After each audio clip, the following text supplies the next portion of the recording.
Tyler here, Clutch 5 Fishing. Today we're going to talk about the Tokyo rig.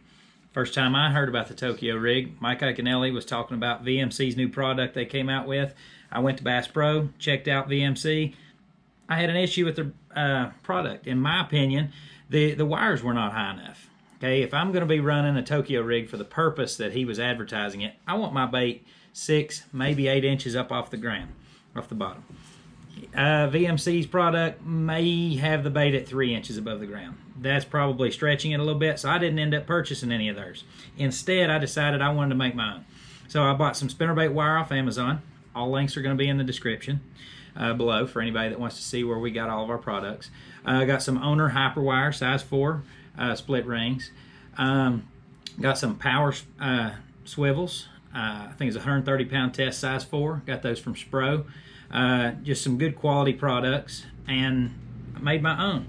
So here's our spinnerbait wire. These are about 6 inches long. I wanted my baits to be a little bit further off the bottom, especially because we run Z-Man baits most of the time. If I'm going to be fishing a creature bait, my bait's already almost 2 inches off the bottom anyway because it's already floating up.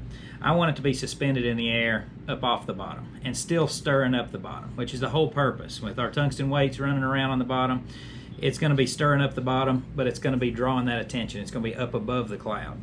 I think that's going to be the difference maker. The noise also, not just in the dragging itself, but we use Woo tungsten, 2 different types. We've got the regular worm sinker type, and we use the barrel weight type. I like tungsten because when they bang together, they make a clanking noise. I'm underwater. I'm going to make the assumption it sounds probably like the claws on a crayfish. It's just got to draw in the fish, and that's kind of the whole purpose, is just giving them a different presentation, something they've never seen before. So it's very simple to make your own. Take the spinnerbait wire. Got a couple of them pre-made here, a couple of different options. Okay, take your spinnerbait wire, your swivel, and your hook. Run it on your split ring, put them all together. I will say this from experience, make sure you have the hook oriented the correct direction. First time we made it, ended up putting the hook down. Hook facing down, wasn't going to look right. Okay, so if you put it hook facing upward, it's going to run a little bit more true, get a lot better hook ratio. Okay, in this option, when we put it on, it ended up being about 5.5 inches. When I crimped the bottom, didn't crimp it quite as flush as I would like. Next time I'm going to get that a little bit better. But on this one we use worm weights. I use 2 of the worm weights. I don't know if you can hear this on the video, but they make a pretty good little clacking noise. So in the water it's going to run like this. My line's going to come off here, hook's oriented upward, and it's going to be dragging the bottom. And we're using Z-Man weights. So when I'm using my Z-Man, it's going to be floating up. Okay, my Z-Man baits, they're always oriented up anyway, but that should keep them off the bottom. And the wire itself is going to help with that. It's very, bend it a little bit, but it's going to come right back to straight pretty much.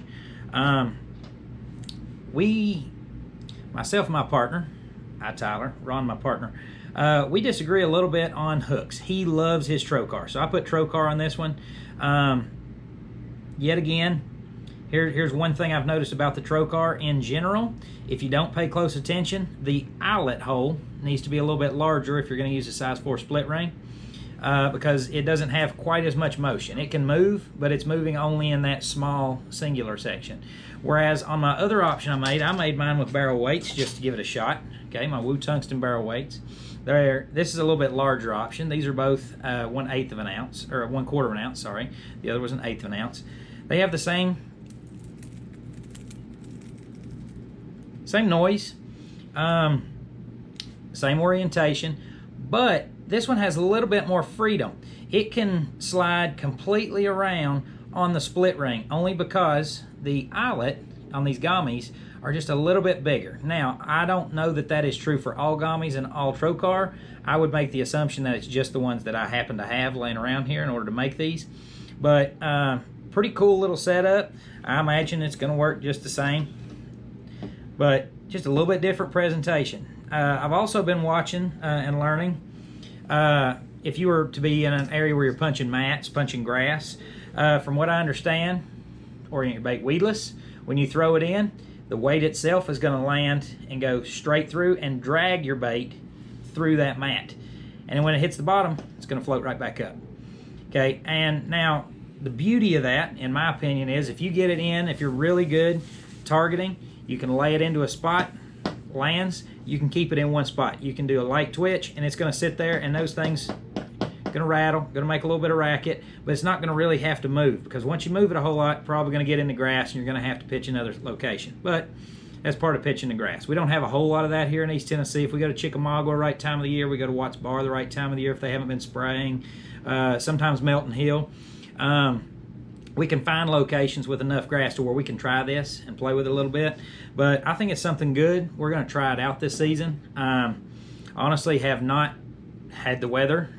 We're in flood zone right now, so at this point we've not got to try these out, but we're going to try them, see if they work. We'll come back to you guys if there's anything you guys write down in the comments that you'd like to see, something else you'd like for us to point out, or if we just happen to see something, we go out and we're like, hey, this doesn't work, we're going to come back, give you guys a video and explain what we need to change on these and make these a little bit better. But we're gonna give them a shot this year. I think they're going to make a difference. So, Clutch 5 Fishing, appreciate it. You can follow us on Facebook, Instagram. Both of those are Clutch 5 Fishing. Thank you.